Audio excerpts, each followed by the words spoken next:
El podcast Camineras del colectivo de mujeres del Líbano tiene como objetivo ser una plataforma de difusión y empoderamiento que busca llegar a otras mujeres, especialmente aquellas cuyas voces han sido históricamente marginadas. A través de conversaciones abiertas y enriquecedoras, queremos abordar temas claves sobre derechos humanos, equidad de género y la lucha constante por la erradicación de las desigualdades y la violencia de género.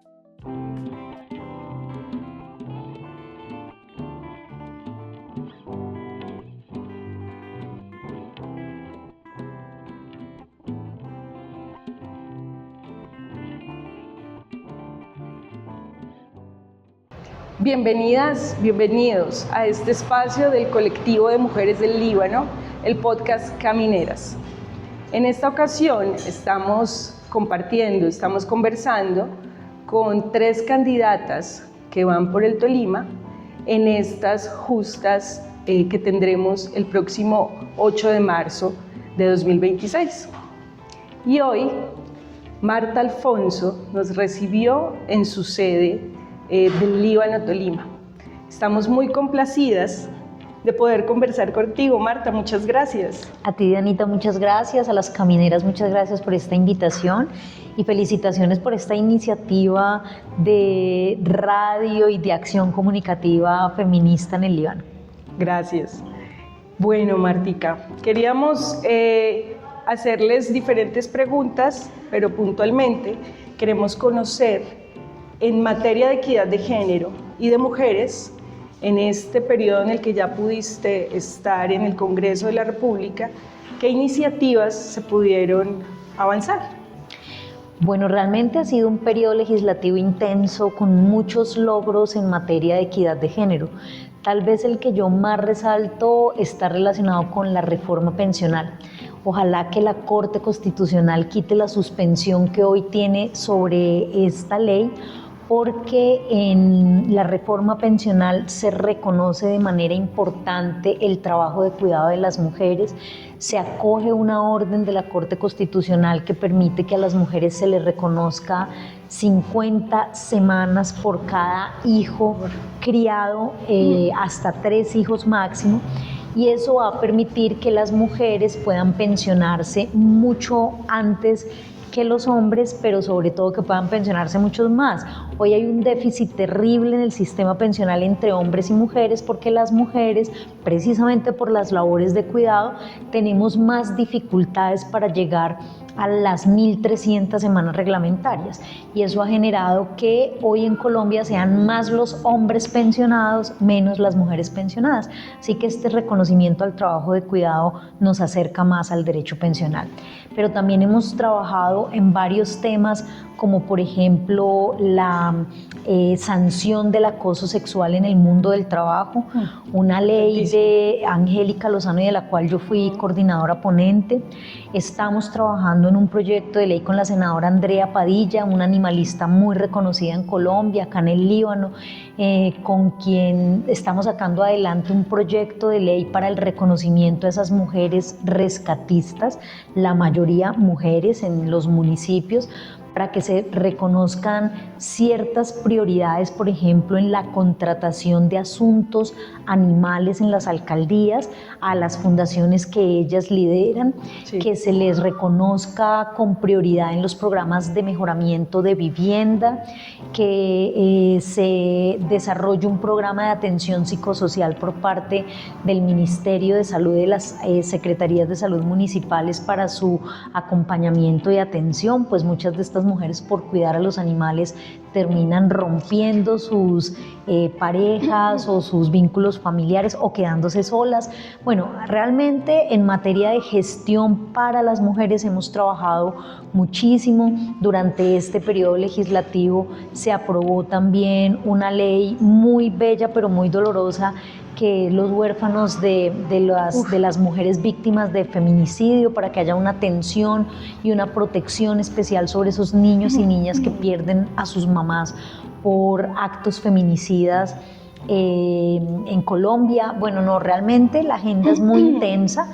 En la reforma laboral se reconocieron muchos derechos de las mujeres también, por ejemplo, el reconocimiento al trabajo de cuidado, los tiempos para poder hacer más flexibles los horarios laborales para mujeres con niños pequeños, el tema de la endometriosis como una situación incapacitante, entre muchas otras. Realmente yo creo que ha sido un periodo en el que la participación mayoritaria de las mujeres ha permitido también avances significativos en materia normativa para las mujeres en Colombia.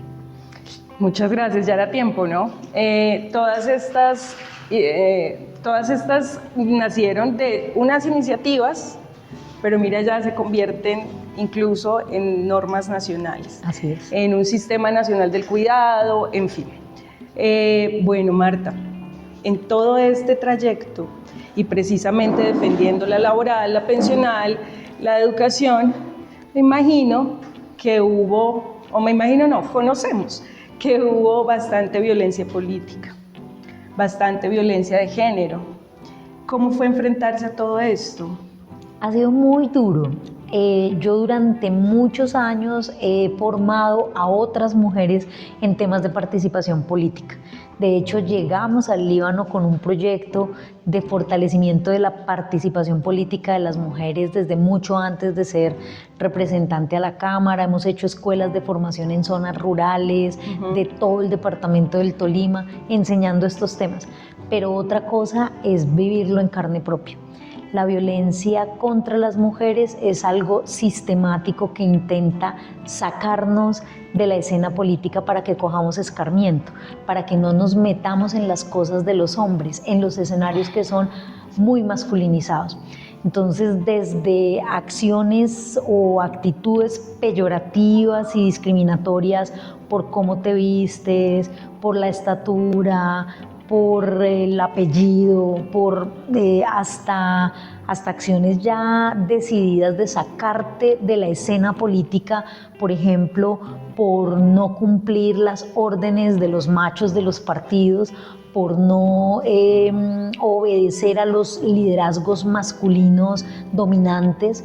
Y cuando una mujer tiene agencia propia en un mundo político o en un partido o en una organización con vocación de poder, cuando una mujer tiene autonomía y agencia propia, no se le perdona. Hay que sacarla, se vuelve incómoda, se vuelve traidora, se vuelve conflictiva, se vuelve incapaz, se vuelve un problema y hay que sacarla del camino. Y por supuesto lo he vivido y no soy la única. Segundo tema que es muy difícil también en el contexto de la política, son horarios muy extensos, es muy demandante. Un político y más las mujeres perdemos como para la gente la noción de humanidad, es decir, no hay una persona detrás del cargo de un congresista, sino que ahí es una persona que tiene que resolver necesidades, que todo el tiempo tiene que dar, entonces se desnaturaliza a la persona. Yo a veces quiero irme a las 8, 9 de la noche a mi casa a ver a mi hijo, yo tengo un hijo muy pequeño, y la gente quiere seguir demandando mi tiempo, quiere que yo me siga quedando, quiere, si no les atiendo, les digo, mira, son las 9 de la mañana, estoy desde las 6 de la mañana en agenda, a la gente no le importa, se molesta, te insultan. Estoy segura que con los hombres no es igual. Es decir, las mujeres siempre tenemos que estar ahí para atender a la gente. Dispuestas. Los hombres pueden decir, hoy no puedo, se van y se les respeta sus tiempos, su autonomía, su decisión, su agenda. A las mujeres no, a las mujeres siempre se nos exige más. Y otro tema muy ya que creo que es una violencia política incluso ejercida por nosotras mismas, y es la sensación de culpa por tener muy poco tiempo para la familia, para los hijos. La sensación de culpa nos acompaña, lo he compartido con muchas mujeres congresistas y es muy angustiante, pues porque nuestros hijos por lo general crecen o con nuestros esposos si hay un buen compañero, o con las nanas de los niños, o con la abuela. Pero las mujeres que estamos en política, precisamente por ese mundo tan demandante, más sobre nosotras que sobre los hombres, pues tenemos muy poco tiempo para la vida personal y eso termina siendo una carga emocional muy dura. Y es violento, claro. Por supuesto. Precisamente de eso queríamos también hablarte o que nos conversaras un poco, cómo es ser madre en medio de este rol de congresista de la República. Pues es pesadísimo. Yo a veces llego muy cansada de las jornadas de trabajo. Y tengo que continuar en casa porque quiero ver a mi hijo, quiero compartir tiempo con él o porque él me lo pide, ¿cierto? Y puedo estar muy agotada, pero hay que seguir la jornada en casa porque, pues, ¿cómo no? O, por ejemplo, aunque ustedes no lo crean, yo soy una congresista que va y hace mercado, que limpia la casa, que hace de comer cuando puede, y esa combinación del rol de la vida pública con tratar de rescatar algunos espacios íntimos, privados, de la vida familiar y doméstica, que a mí me gusta mucho, debo confesarlo, a mí me gusta mucho estar en mi casa, me gusta mucho hacer oficio porque siento que es mi espacio y es mi intimidad, entonces realmente eso me cambia de actividad y me da tranquilidad y me llena de gozo. Sí, me gusta. Y pero eso termina convirtiéndose por lo general en una doble hasta una triple jornada. Claro. Llegar a casa, hacer oficio después de una jornada de 6 de la mañana a 9 de la noche no es fácil, o llegar a ayudar a hacer tareas. Entonces, por supuesto que es un reto enorme, es una carga muy pesada, pero bueno, pues también creo que las mujeres somos muy potentes y enérgicas para esta labor. Y muy necesarias en el escenario político de este país. Sí, claro, que no perdamos en últimas también los espacios que nos gustan, ¿no? No porque las mujeres tengamos que ser o hacer acciones domésticas, sino porque pues para muchas de nosotras también eso hace parte de nuestro ser, de nuestra feminidad, y como te digo, a mí me gusta porque me relaja, es decir, para mí llegar a cocinar o hacer cosas de la casa domésticas me saca del mundo político que es tan intenso y tan pesado y me pone como en otra lógica más íntima y me permite descansar, pero no deja de ser pues extenuante, es decir, si llego a las 9 de la noche a hacer oficio, tareas o cuidado, pues me estoy acostando a las 12 para volverme a levantar a las 4, estar en el trabajo a las 6, entonces se duerme poco, se trabaja mucho. Muy valiente. Bueno, y ya para cerrar este espacio, agradeciéndote mucho, ¿qué viene para este próximo cuatrenio? ¿Qué viene desde Marta Lisbeth Alfonso Jurado como congresista para el país y sobre todo, pues como en este podcast queremos conocerlo, en equidad de género y en mujeres? Bueno, esperamos tener un segundo periodo para seguir fortaleciendo asociaciones campesinas, sobre todo las de mujeres. Hemos venido haciendo un trabajo muy importante en materia de acompañamiento, de fortalecimiento de capacidades para la transformación de productos, para que las mujeres no vendan las cosas tal cual se cosechan, sino que les puedan agregar valor, que puedan transformar y vender mucho mejor sus cosechas. Venimos trabajando de manera decidida en una nueva propuesta de reforma a la salud. Si se reforma el sistema de salud, se disminuye una carga importante sobre la vida de las mujeres, a quienes por lo general se nos asigna el cuidado y la salud de la familia. Somos las que sacamos las citas, somos las que cuidamos los niños con discapacidad, somos las que cuidamos los enfermos, somos las que cuidamos a los adultos mayores. Así que si hay un sistema de salud adecuado, digno, que permita el acceso a servicios para la gente, vamos a poder disminuir las cargas de cuidado sobre las mujeres. Tenemos la necesidad de hacer un segundo periodo también para profundizar mucho más el enfoque de género en las políticas. Yo creo que este gobierno tuvo acciones importantes para las mujeres, pero le tuvo miedo al enfoque de género. en varias de las reformas en donde intentamos incorporar el enfoque de género, empezando por la de salud, tuvimos resistencias y un Congreso tremendamente reaccionario frente a los asuntos de género.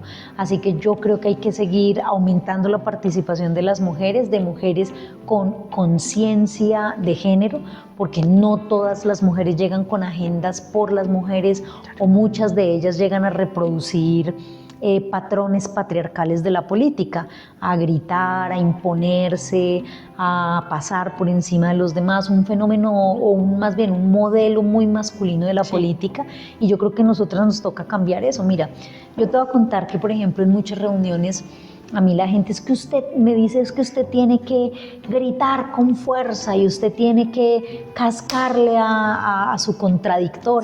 Ponerse los pantalones. Yo digo, sí, así es. Yo digo, ese es un estilo muy masculino de la política. Caramba, sí. Yo realmente prefiero una política de ideas, en donde uno no gaste el tiempo hablando mal del contradictor, sino enamorando a la gente con las propuestas. A mí me gusta más que un discurso intejulier en donde me suene el vibrato y la pasión, me gusta la profundidad del argumento, y pues creo que eso nos va permitiendo hacer una política distinta, construir una ciudadanía también y una cultura política distintas.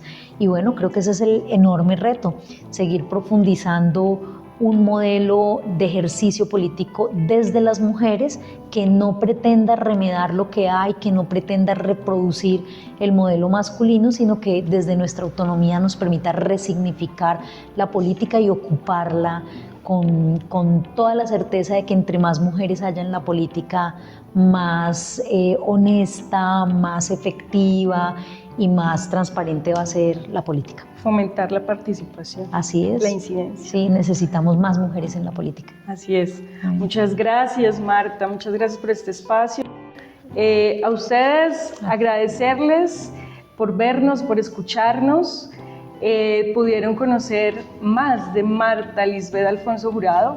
Este 8 de marzo vamos a tener unos listados de todos los partidos donde vamos a tener mujeres. Acá en el Tolima hay varias candidatas, entonces analicen ustedes, escuchen ustedes, sientan, porque este país también se construye desde las mujeres y desde la equidad de género.